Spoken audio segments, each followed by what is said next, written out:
नमस्कार दोस्तों, मेरा नाम है Ashish Rathore. Indian rail dynamics channel में आपका स्वागत है। अगर आज आप मेरे चैनल पर नए आए हैं, कंटेंट पसंद आए तो सब्सक्राइब करना मत भूलिएगा।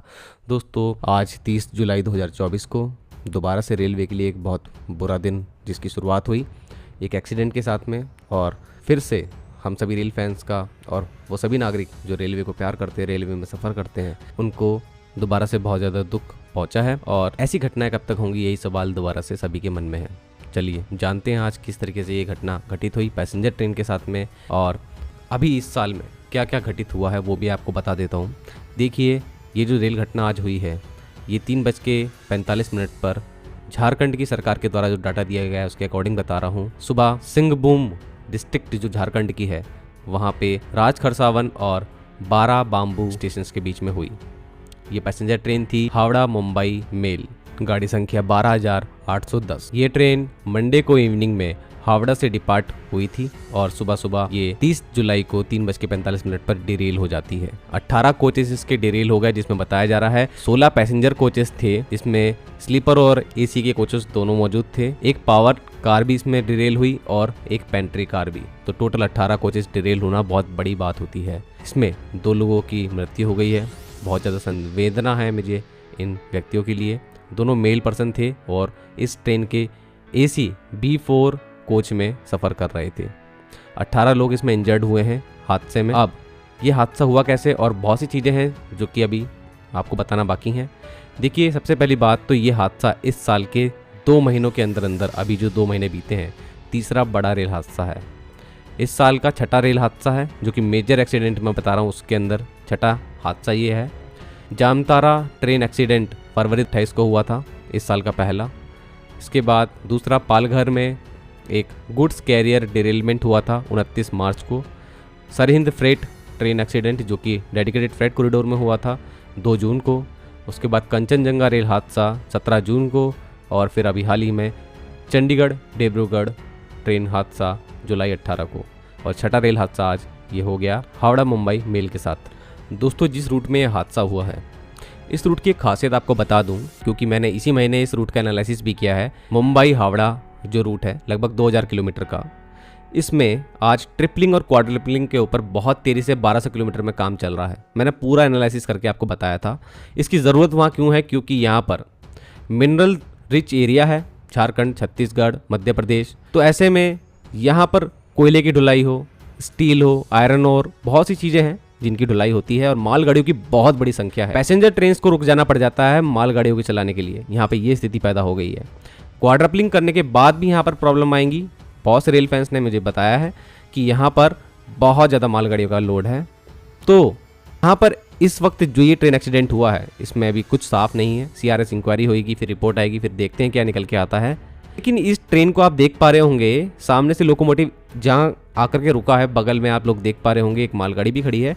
तो बताया जा रहा है कि पहले मालगाड़ी के बॉक्सोन डिरेल हुए और कुछ कोचेस से ये पैसेंजर ट्रेन टकरा गई। तो ये मालगाड़ी कुछ देर पहले ही डिरेल हुई। क्या रेलवे प्रशासन को जानकारी नहीं थी कि ये मालगाड़ी डिरेल हो गई और फिर पैसेंजर ट्रेन को रोका ना जा सका? ये भी एक बड़ी क्वेश्चन है। और या तो ये बहुत अचानक से हुआ कि मालगाड़ी एक ही दम से डिरेल हुई और फिर अचानक ही पैसेंजर ट्रेन जल्दी ही आ गई, तो ये हो सकता है। यहाँ पर आप लोगों को बताना चाहूँगा कि अभी मैंने जो बात उठाई कि इस रूट में पैसेंजर ट्रेन को बहुत ज़्यादा प्रेशर झेलना पड़ रहा है, क्योंकि मालगाड़ियों का प्रेशर ज़्यादा है और उनको चलाना भी ज़रूरी है। देश में अगर मालगाड़ियाँ नहीं चलेंगी तो फिर कैसे इकोनॉमी चलेगी। तो ऐसे में मैंने आप लोगों को बताया था पहले भी कि 3 DFC कॉरिडोर्स पर काम होना ज़रूरी है, और तो उनके ऊपर अभी भी रेलवे बोर्ड को फैसला लेना है। तो उसमें एक बड़ा कॉरिडोर है ईस्ट वेस्ट कॉरिडोर, जो कि पालघर से सीधा जोड़ेगा ये खड़गपुर को, और फिर आगे अंदल तक ही जुड़ जाएगा वेस्ट बंगाल में। तो ये कॉरिडोर अगर नहीं बना तो मुझे नहीं लगता यहाँ पर ये प्रॉब्लम सॉल्व होने वाली है। यहाँ पर लगातार एक्सीडेंट होते आए हैं। मालगाड़ियों के तो हर वक्त होते ही रहते हैं यहाँ पे एक्सीडेंट, क्योंकि यहाँ पर मालगाड़ियों को अलग करना बहुत ज़्यादा ज़रूरी हो गया है पैसेंजर ट्रेन के रास्ते से। और इस कॉरिडोर के बारे में तो रेलवे को बहुत ज़्यादा सीरियसली सोचना ही चाहिए। भले ही 2 कॉरिडोर जो और हैं उनके बारे में बाद में फैसला ले ले, लेकिन इस कॉरिडोर के लिए जल्द से जल्द सोचना चाहिए, क्योंकि क्वाड्रपलिंग ट्रिपलिंग ही सफिशिएंट नहीं है इस रूट में। तो इस BFC कॉरिडोर को जरूर से कंसिडर किया जाए। दूसरी बात, रेलवे को एक चीज़ का क्रेडिट नहीं दिया जाए तो वो भी गलत होगा। रेलवे ने पिछले 7-8 सालों में बहुत तेज़ी से एलिजिबिफिकेशन करा है। हमारी नॉर्मल ट्रेनें इस तरीके के एक्सीडेंट को बिल्कुल नहीं झेल सकती थी, जिनके अंदर ICF कोचेस हो सकते थे और बहुत बड़ी कैजुअलिटी उस टाइम पे होती। लेकिन यहाँ पर LHB कोचेस ने अपना दम दिखाया है। अगर यहाँ पर ICF कोच होते तो बहुत भयानक यहाँ पर एक्सीडेंट हो रहे होते। पिछले जो 5 एक्सीडेंट और घटित हुए हैं उनमें भी, और कंचनजंगा एक्सप्रेस में आपने देखा कि वहाँ ICF कोचेस थे, तब जा कर के वहाँ पर इस तरीके की घटना जो थी वो बहुत ज़्यादा बड़ी भी बन गई। लेकिन अगर वहाँ पर LHB कोच होते तो हो सकता था थोड़ा और वहाँ पर रिलीफ मिलता। LHB कोचेस भी अपने एक हद तक ही संभाल सकते हैं एक्सीडेंट को, और एक्सीडेंट कोई भी हो वो एक तरह से बुराई है रेलवे के लिए, तो एक भी एक्सीडेंट क्यों हो हम यही चाहेंगे। और सबसे अहम बात मैं जो आज के एक्सीडेंट के बाद बोलना चाहूँगा कि ये हादसे जो है इनकी टाइमिंग सुबह 12 बजे, मतलब रात के जैसी 12 बजते हैं उसके बाद सुबह 5 बजे के बीच में इनकी टाइमिंग मैक्सिमम हमेशा मैंने देखा है कि रही है।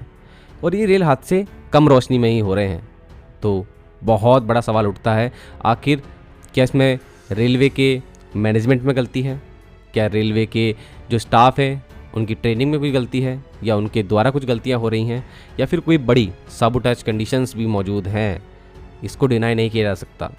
तो रेल मंत्री से मैं बिल्कुल बहुत ज़्यादा यहाँ पर आग्रह करूँगा, अब तो उनको सामने आ ही जाना चाहिए प्रॉपर्ली। अपनी गलती या तो वो बताएं या तो वो क्लियर करें क्या वो सोच रहे हैं इन एक्सीडेंट्स के बारे में, इनमें ऐसा क्या उनको लगता है जो कि हो सकता है कि कुछ संशय वाली स्थिति पैदा करे, या फिर अगर ऐसा नहीं है तो इन सभी रेल एक्सीडेंट्स की जिम्मेदारी लेते हुए वो क्लियर करे जनता को, क्या जनता को आगे जा कर के भारतीय रेलवे पर विश्वास करना चाहिए कि नहीं करना चाहिए। क्योंकि लोगों में अब डर का माहौल तो है, और सोशल मीडिया तो बहुत तेज़ी से आग की तरह फैला ही देता है न्यूज़, तो अब तो लोगों में डर का माहौल बन रहा है। कोरोना से पहले अगर हम देखें तो रेलवे में बहुत से अच्छे काम हो रहे थे और हम लोगों ने उस चीज़ों को बहुत ज़्यादा हाईलाइट भी किया, और वो आज भी हो रहे हैं, ऐसा नहीं है कि नहीं हो रहे हैं। इंफ्रा में बहुत पैसा आ रहा है, लेकिन फिर भी ये जो ट्रेन एक्सीडेंट्स हैं ये बहुत बड़ा एक धब्बा लग रहे हैं भारतीय रेलवे पे, और लगातार लगते जा रहे हैं। और अब रेलवे को अगर जो वो धीमा काम पहले कवच को रिलेटेड कर रहे थे बिछाने में, सिग्नलिंग सिस्टम में चेंज करने में, अब उनको बहुत ज़्यादा प्रेशर है, अब वो काम तेज़ी से करना ही पड़ेगा। उसके बारे में भी आप रेल मंत्री को लगातार मीडिया के साथ में कांटेक्ट में रहना चाहिए और साफ करते रहना चाहिए कि आखिर रेलवे कहाँ जा रहा है। बाकी दोस्तों, इस एक्सीडेंट के बारे में जो भी इन्फॉर्मेशन आती है आप लोगों को विस्तृत तौर पर आगे वीडियो में समझाऊंगा, तो उस वीडियो के लिए आप इंतजार कीजिएगा, और चैनल को सब्सक्राइब अभी तक नहीं किया है तो ज़रूर से कर लीजिएगा। आज के लिए इतना ही। वंदे मातरम, भारत माता की जय। नमस्कार, मैं ओम प्रकाश चारण, CPRO साउथ ईस्टर्न रेलवे। आपको ट्रेन संख्या 12810 हावड़ा मुंबई मेल की दुर्घटना के बारे में जानकारी साझा कर रहा हूँ। यह ट्रेन सुबह 3:43 पर दुर्घटनाग्रस्त हुई। अब इसमें राहत और बचाव कार्य पूर्ण हो चुका है। अभी तक